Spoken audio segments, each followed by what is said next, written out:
né? Então eu não preciso estar consultando a cada momento se eu já resolvi um determinado subproblema, né? Por quê? Porque, na verdade, os subproblemas menores eu já resolvi e mais do que isso, nesse caso eu resolvo todos os subproblemas até eu chegar, né, no problema no tamanho da minha instância original, tá? Bom, só uma questão que aparece, né? A gente está vendo aqui top-down, né, com memorização, tá? É memorização mesmo, não é memorização não, tá? Então, a memorização, né, é a técnica que consiste, né, na gente salvar o resultado dos subproblemas resolvidos, né, de modo que eles possam ser consultados posteriormente, tá? Evitando, assim, a gente resolver novamente subproblemas. Então, tudo isso que eu disse para vocês, né, de guardar e consultar depois os subproblemas, leva o nome, né, o nome disso daí é memorização, tá? Então, a gente diz, por exemplo, que um algoritmo top-down ele é memorizado, né, porque ele consegue lembrar, né, quando ele já resolveu um subproblema. Bom, então, para a gente ilustrar, né, a ideia da programação dinâmica, a gente vai aqui resolver o problema, né, de determinar, né, o valor de um elemento na sequência de Fibonacci. Tá? A gente, inclusive, vai fazer de duas maneiras. A gente primeiro vai resolver ele aplicando divisão e conquista e depois nós vamos resolver ele aplicando programação dinâmica para a gente fazer exatamente esse contraponto, né? Bom, mas primeiro vamos entender, né? Então, a sequência de Fibonacci, né, ela é aplicada em diversas áreas do conhecimento, né, na biologia, na música, na ciência da computação. Tá? E os números de Fibonacci eles crescem, né, quase tão rapidamente aí como as potências de 2. Então, para a gente ter uma ideia, né, o centésimo elemento na sequência de Fibonacci ele tem 21 dígitos de comprimento.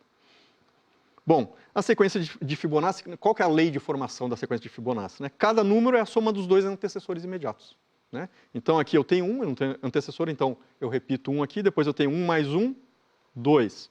Aí eu tenho 2 mais 1, 3.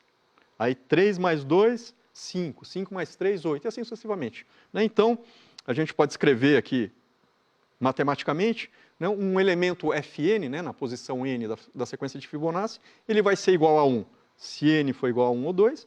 Caso contrário, ele é simplesmente o quê? A soma dos dois antecessores imediatos dele, tá? F de n menos 1 mais F de n menos 2. Bom, então, imagina que a gente quer criar um algoritmo que, dado um n, né, que representa a posição na sequência de Fibonacci, eu quero que ele me dê o valor, né, para aquele n de entrada, tá? Então, um algoritmo recursivo, utilizando divisão e conquista, está aqui, né? Bem simples, né? E a gente consegue identificar facilmente aqui, né, o que a gente acabou de ver ali matematicamente, né? Então, eu tenho aqui o caso base. Então, se n menor ou igual a 2, então ele simplesmente devolve 1. Se não, ele chama a recursão de Fibonacci de n menos 1, de Fibonacci de n menos 2 e simplesmente faz a soma disso daqui. Tá? Então, imagina aí que a gente quisesse, por exemplo, calcular o quinto elemento da sequência de Fibonacci, que a gente sabe que vale 5. Né? Então, como que ficaria a árvore de recursão desse algoritmo, né, na hora que ele executa? Então, o que eu tenho aqui? Eu entrei lá com Fibonacci com n igual a 5, né? 5 não é o caso base, né, maior do que 2, então o que ele vai fazer? Ele vai chamar a primeira recursão aqui, então ele vai chamar n de 4. Né? N de 4 também não é caso base, ele chama n de 3. Né? N de 3 não é caso base, ele chama n de 2. Né? Bom, n de 2 é caso base, então ele vai lá e devolve 1, né? Porque é o que está dizendo aqui, né? Se n menor ou igual a 2, então devolve 1. Então agora, né, que eu dei esse primeiro retorno, então n de 3 vai chamar a segunda recursão, que é n menos 1. Né? Então ele vai chamar a Fibonacci de 1, que vai cair no caso base de novo, devolve 1. Né? Então ele soma agora, vai dar 2. Ele devolve 2 aqui para a Fibonacci de 4, agora o Fibonacci de 4 chama a segunda recursão, que é o Fibonacci de 2. Fibonacci de 2 é caso base, então ele devolve 1. Então ele vai fazer agora aqui a soma de 1 mais 2, devolve 3. Fibonacci de 5 agora chama a segunda recursão, né, que é Fibonacci de 3. Fibonacci de 3 chama Fibonacci de 2, que é caso base, então ele retorna 1. Ele vai chamar agora a segunda recursão, que é Fibonacci de 1, que vai retornar 1, ele faz a soma, retorna o valor dessa soma, que é 2, agora Fibonacci de 5, né, tem o retorno das recursões, 3 e 2, então Fibonacci de 5 agora me retorna 5, que era o valor que a gente já esperava. Mas qual que é o detalhe? Né? Por que esse algoritmo aqui não é eficiente? Dá uma olhada aqui, esse problema aqui, ó, eu já tinha esse valor 2 aqui, eu já tinha a solução aqui. Mas o que eu fiz? Eu calculei novamente, ó, tudo que eu já tinha calculado aqui, eu calculei de novo. Né? Então, por quê? Porque eu tenho, né, essa questão que eu comentei com vocês. Né? A gente tem subproblemas aí, né, que são sobrepostos. Né? Então, para mim resolver um determinado subproblema, eu resolvo um outro que eu já tinha resolvido. Né? Então, a programação dinâmica vai lançar a mão justamente disso. Ela vai evitar eu refazer, né, ou solucionar, né, de forma desnecessária um subproblema que eu já tinha solucionado, que o meu algoritmo já tinha solucionado antes. Tá? Então, a gente percebe que esse algoritmo, de fato, é bem pouco eficiente, tá? Essa implementação aqui. Né? Ele tem tempo de execução ômega de 1,618 elevado a n, né? O que é muito ruim. Tá? Então, vamos ver como é que ficaria agora, né, aplicando a programação dinâmica. Tá? Aplicando lá o nosso, escrevendo, né, utilizando o nosso algoritmo na forma top-down. Bom, a primeira coisa que a gente observa aqui é que quando eu estou trabalhando na forma top-down, eu tenho dois procedimentos. Eu tenho um primeiro procedimento aqui que vai ser para inicialização do vetor, né, e o segundo que, de fato, corresponde à recursão. Então, a gente percebe aqui, né, então eu estou chamando esse vetor que vai estar guardando os valores dos subproblemas já solucionados, estou chamando ele de f. Então, aqui eu tenho o caso base. Né, então, f de 1 e f de 2 eu já sei que é 1, então já inicializo ele com 1. E de 3 até n, o que eu faço aqui? Eu inicializo com menos 1. Né? Então, menos 1 é uma sinalização de que aquele subproblema ainda não foi resolvido. Tá? Então, por exemplo, f de 3, ele vale menos 1. Então, a primeira vez que eu precisar resolver o subproblema para n igual a 3, ele vai estar com valor menos 1. Então, de fato, eu vou entrar aqui, né, eu chamei a recursão, então ele vai verificar que é menos 1. Aí essa parte aqui, ó, vocês percebam que é igualzinho ao algoritmo anterior. Mas o que vai acontecer? Se lá na frente, que nem a gente viu ali, eu precisar novamente resolver, né, n de 3, eu vou consultar aqui, só que n de 3 já vai ter sido salvo. Né? Então ele vai simplesmente devolver esse valor, ele não vai disparar mais nenhuma recursão. Por quê? Porque aquele subproblema já foi resolvido. Tá? Então, imaginando que a gente quer calcular lá o nosso Fibonacci de 5, agora utilizando esse algoritmo, né? Então o que eu tenho aqui? Né? Eu tenho f de 5 aqui, ele vai chamar a recursão f de 4, que por sua vez vai chamar a recursão f de 3, similar ao que a gente tinha visto lá. Né? Eu estou aqui na primeira recursão, f de 2.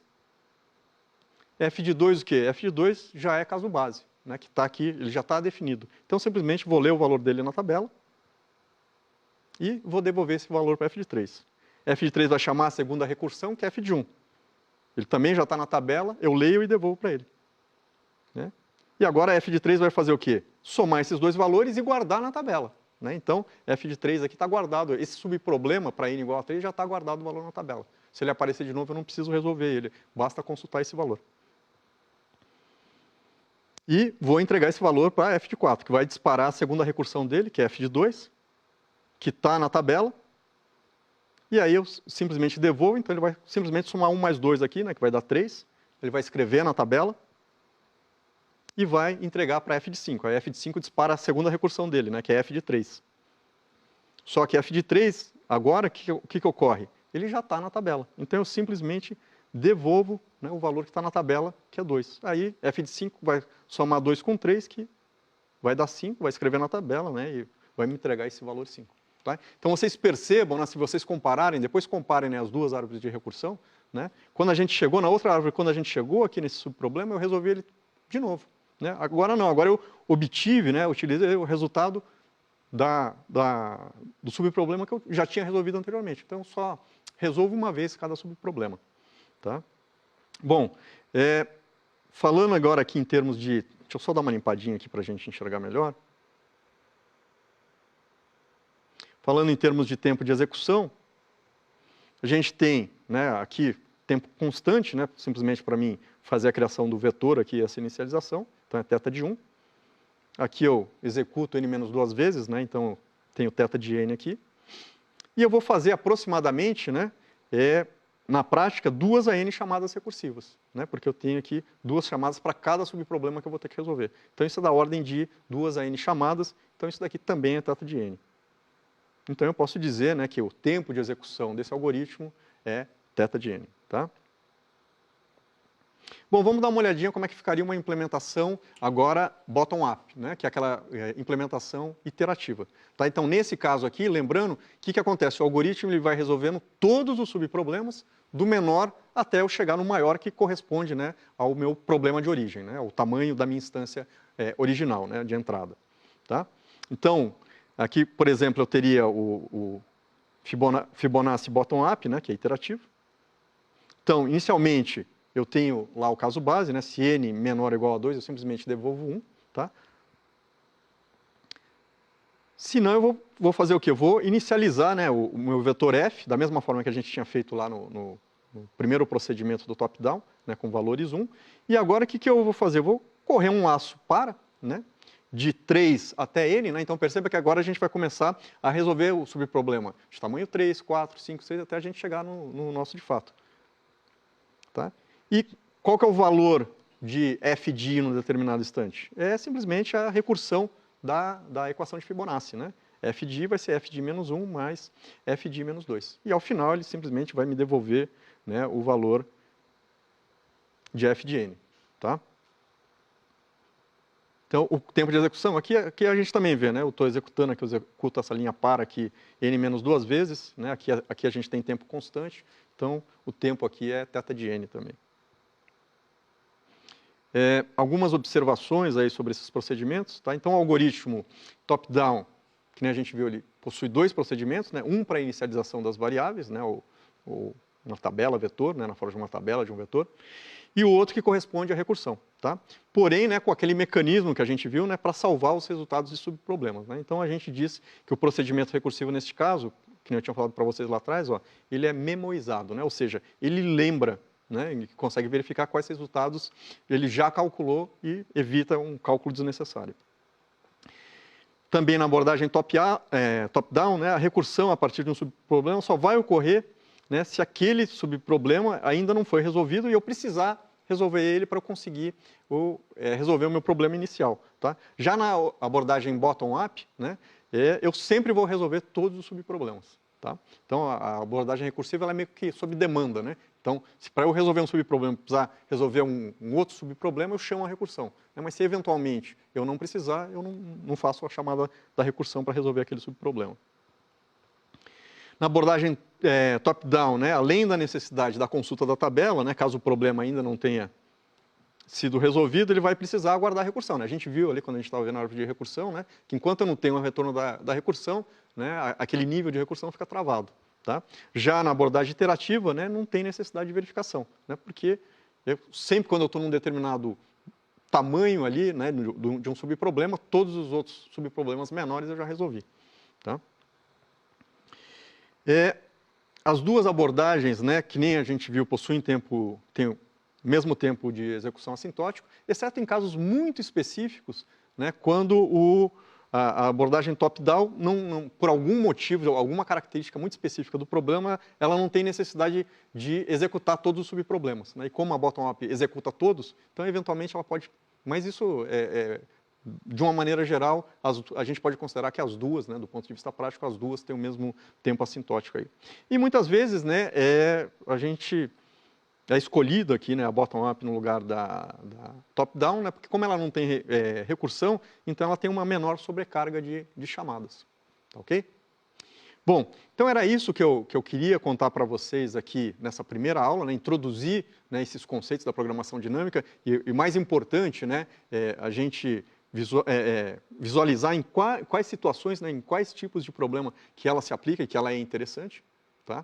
E nas próximas aulas, né, a gente vai fazer 2 estudos de casos que a gente vai aplicar a programação dinâmica, né, para solucionar problemas de otimização.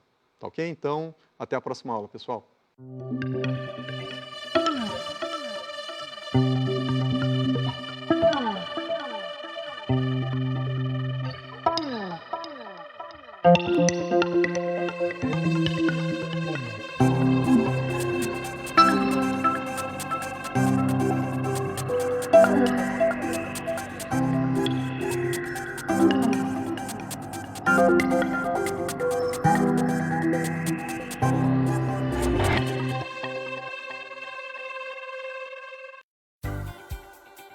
Desenvolver um conjunto de ações que promovam tranquilidade, satisfação, segurança e sensação de bem-estar é cuidar de si. Essas ações podem ser dormir bem, cuidar da higiene pessoal e da alimentação, fazer exercícios físicos, ter pessoas em que possa confiar, estudar e dividir sentimentos e afeto. Estar bem consigo mesmo facilita a aprendizagem. Preste atenção às suas necessidades físicas e psicológicas para ter um rendimento melhor nos estudos. Isso é qualidade de vida.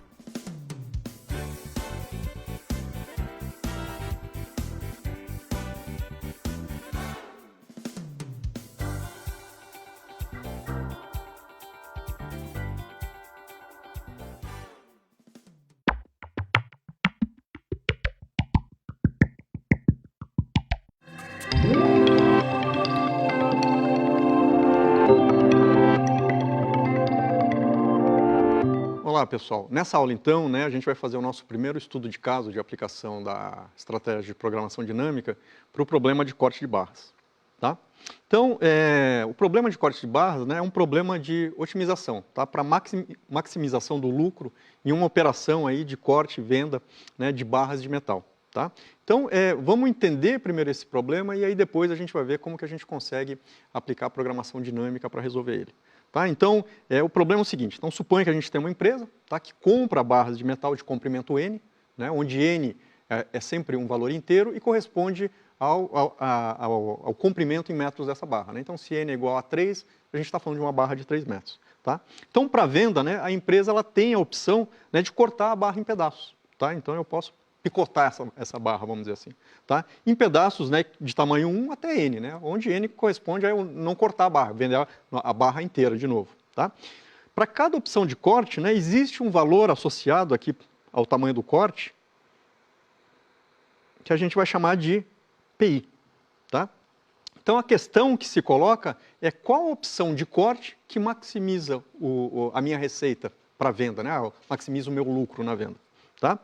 Então, para a gente ilustrar essa questão, então imagina um problema bem simples, imagina aqui que eu estou com uma barra de comprimento 4, então N igual a 4, e aqui está a minha tabelinha de preços para venda dos pedaços. Então, se eu tiver um pedaço de tamanho 1, o valor de venda é 1, se eu tiver um pedaço de tamanho 2, o valor de venda é 5, tamanho 3, o valor de venda é 8, tamanho 4, o valor de venda é 9, ou seja, se eu simplesmente vender a barra do jeito que eu comprei. Tá? Bom, como o N aqui é pequeno, é fácil a gente verificar todas as possibilidades de corte, nesse caso. Tá? E elas estão mostradas aqui nessa figura abaixo. Então aqui a gente consegue visualizar todas as opções de corte possíveis e os valores associados aqui de venda em cada opção de corte. E por inspeção, batendo o olho aqui, só fazendo conta rápida, a gente vê facilmente aqui que a opção que maximiza a minha receita de venda é eu fazer um único corte a 2 metros na barra. Tá? Bom, nota que uma barra de comprimento N, existem 2 a N-1 possibilidades de corte. Como que a gente consegue visualizar isso? Se a gente imaginar que a gente está partindo da esquerda para a direita, na barra, que nem a gente está visualizando nessa figurinha aqui. Tá? Então, o que acontece? A cada metro eu tenho a opção de cortar ou não cortar.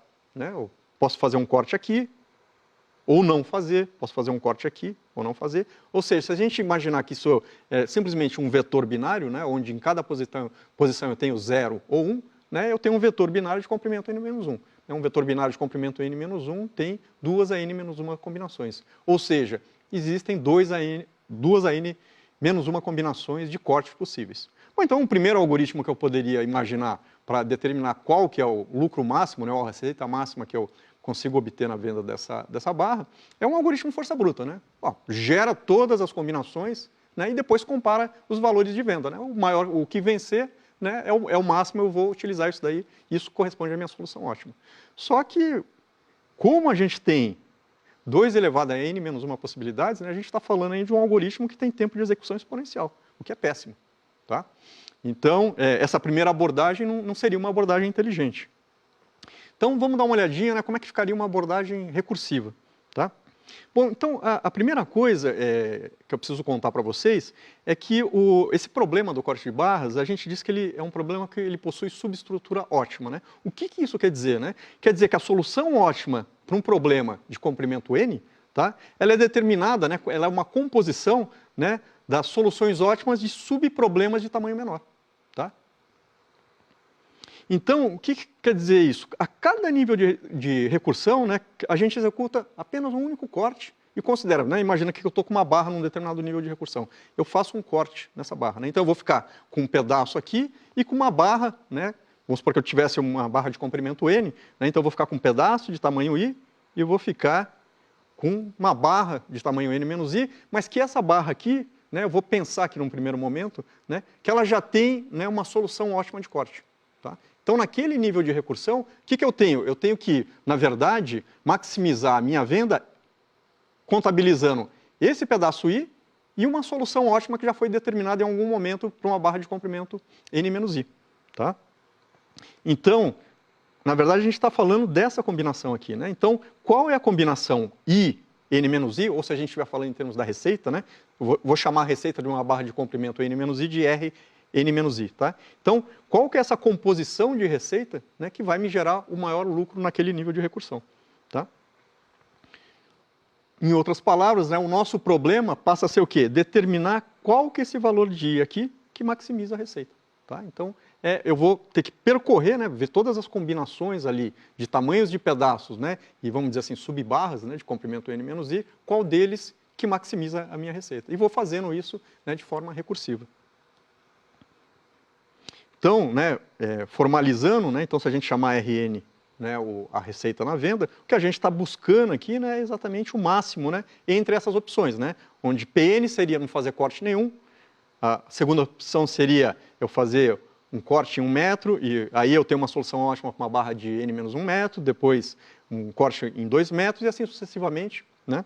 Então, qual dessas opções que maximiza, né, o meu lucro, a minha receita na venda, né, ou seja, eu quero o máximo disso daqui. Bom, para a gente expressar a solução que não contém nenhum corte, né, então a gente vai assumir que, né, que o primeiro pedaço tem comprimento N. Né, então, se I é igual a N, ele é igual ao próprio comprimento da barra. Tá? E aí eu vou ter a receita PN, que está na tabelinha lá, e o resto, né, quem que seria a barra de comprimento N menos I? A barra de comprimento zero. Tá? Bom, então, um primeiro algoritmo, né, baseado nisso que a gente acabou de falar, recursivo é esse algoritmo aqui. Né? Então, o que ocorre aqui? Né? Se N for igual a zero, estou lá no caso base, né? Então o meu lucro é zero, devolve zero. Tá? Se não, eu inicializo o lucro aqui com menos 1, né? E aí eu vou fazer o quê? De I igual a 1 até N incrementando, ou seja, o que eu estou fazendo aqui? Eu estou testando todos os pedaços, todas as combinações de pedaço de barra. Né? E eu vou calcular o valor. Né? O valor de quem? Do pedaço mais o valor da solução ótima de uma barra de comprimento N menos I. Só que aqui, o que eu estou fazendo? Eu estou chamando a recursão. Né? Então, eu vou fazer isso de forma recursiva. Então, aqui eu faço P de I e chamo, né, de novo o algoritmo recursivo aqui para N menos I. E faço assim de forma similar ao que a gente fez lá no Fibonacci. Tá? E vou calculando e vou sempre verificando. Né? Se eventualmente... Deixa eu só apagar aqui que já está muito riscado. Né? Se eventualmente aqui...